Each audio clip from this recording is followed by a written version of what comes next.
How do you prepare for the future of AI in education? You do it by working on the acronym FUTURE. AI-powered education is next.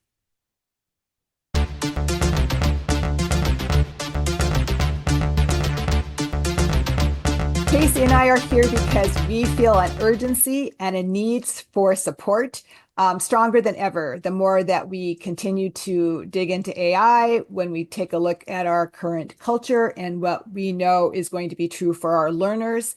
And so we're going to share with you some research that we've been working on. And of course, we both come from educational perspectives, and it's all about teaching. Why not also support that by writing in journals? So we have been going through a process for an academic journal to share our vision, and a lot of that has been what we have been talking right here in our own podcast about AI powered education. So we're going to walk you through our process and our belief system and material that we're going to share in a journal article that we are composing together. So there's several layers here. Like, we are educators, we're collaborating, we're across rural, urban areas. We are different academically, both in college as well as high school, and we mesh both worlds together and all of that. So here we are.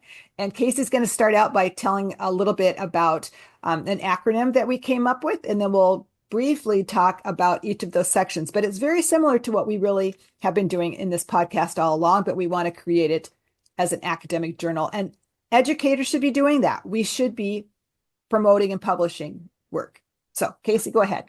Thanks, Sandra. I'm really excited about the work that we've been doing. Obviously, for the last couple of years, we've been talking about AI in education, but it's really now a sense of urgency, I think, that we're feeling to think about our future. And so it stems from that urgency and that willingness that we have to explore AI in our classroom and in our workplace, wherever that might be. And it comes from, interviewing students who are using AI in education and talking with them about what their careers look like or will look like in the future.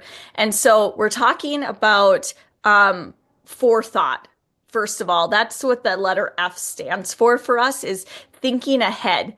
And really recognizing that we as educators are always thinking about the future for our students, not just the here and the now. Like, this is all great, but I don't know how many times I say at the end of a lesson, like, how are we going to use what we've just learned in the future? How will this change you next? And AI is there for the students, and they need to be ready for that. They need to have the forethought to respond in a rapidly changing environment. And so that's the F.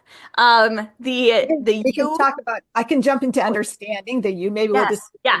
yeah. So understanding, again, just like what do we need to do for support? What can we provide? And in our podcast, we certainly have done that. We've talked about specific educational AI tools. We've talked about the pedagogy behind them. We've actually showcased a couple of them and are going to continue to do that. But just the understanding that is so important when it comes to actually applying and using and putting all these things together. And then again, making sure that there is an understanding of possible bias, of equity issues, of the decision making, of the critical thinking, and understanding that the role of the teacher is still imperative within AI. So that would be the U for understanding. I love that. I love when we're talking about exploring the ethical implications of the work that we do. And that kind of leads into the T of future, which is training, and how essential it is that we have professional development and strategies and opportunities to help teachers and staff members within the school understand AI's influence on their work world as an assistant, but then to also understand how can we get students to use it as that tutor. That's what you and I talk about all the time.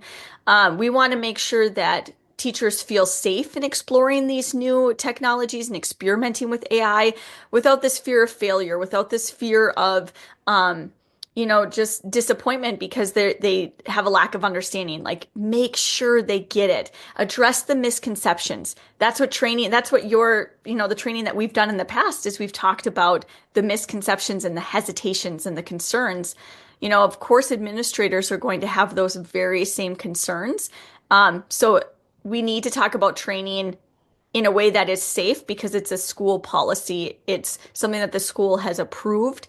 And we want to be there to help, administrators make those sort of rules. So that's training, encompasses a lot of training for policies and for staff to feel safe.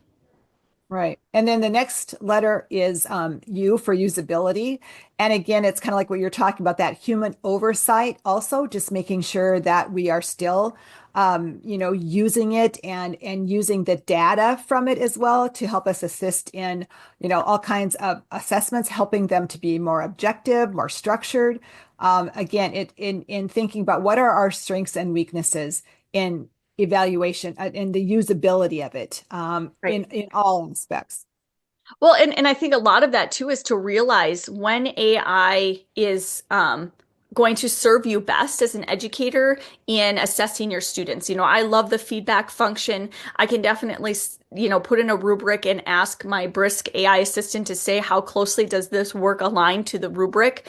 The more specific my rubric can be, the better the feedback will be. But at the end of the day, that's subjective grading that's necessary for me to use my expertise as an educator. I still get to have that. I still get to be the person who is there having a conversation with a student. That's the humanity. And that's what I think you and I also talk about as being the human in the loop.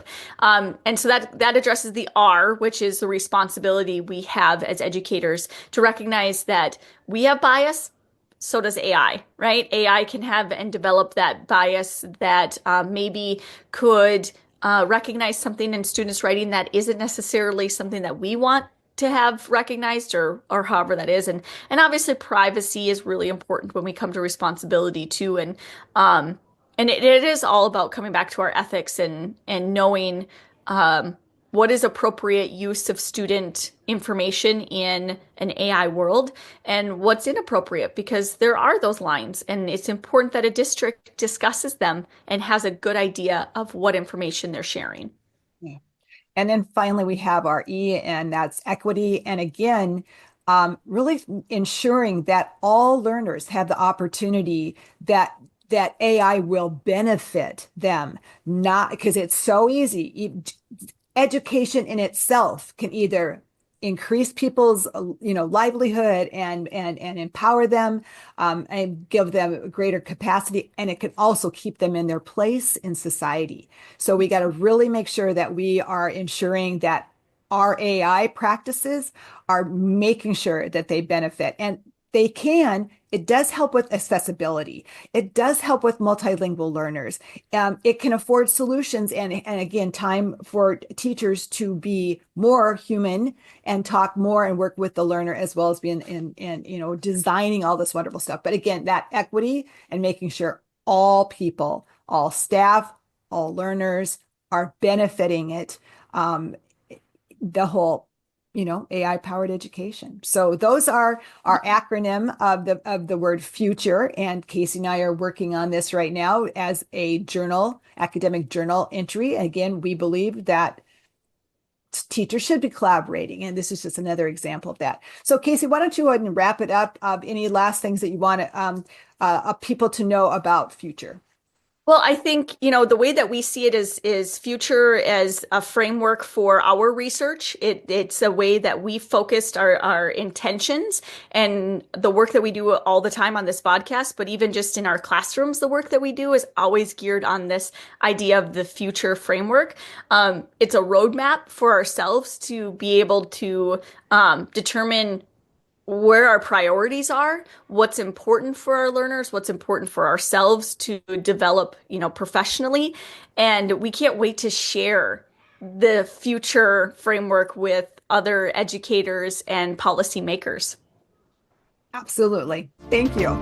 Thank you.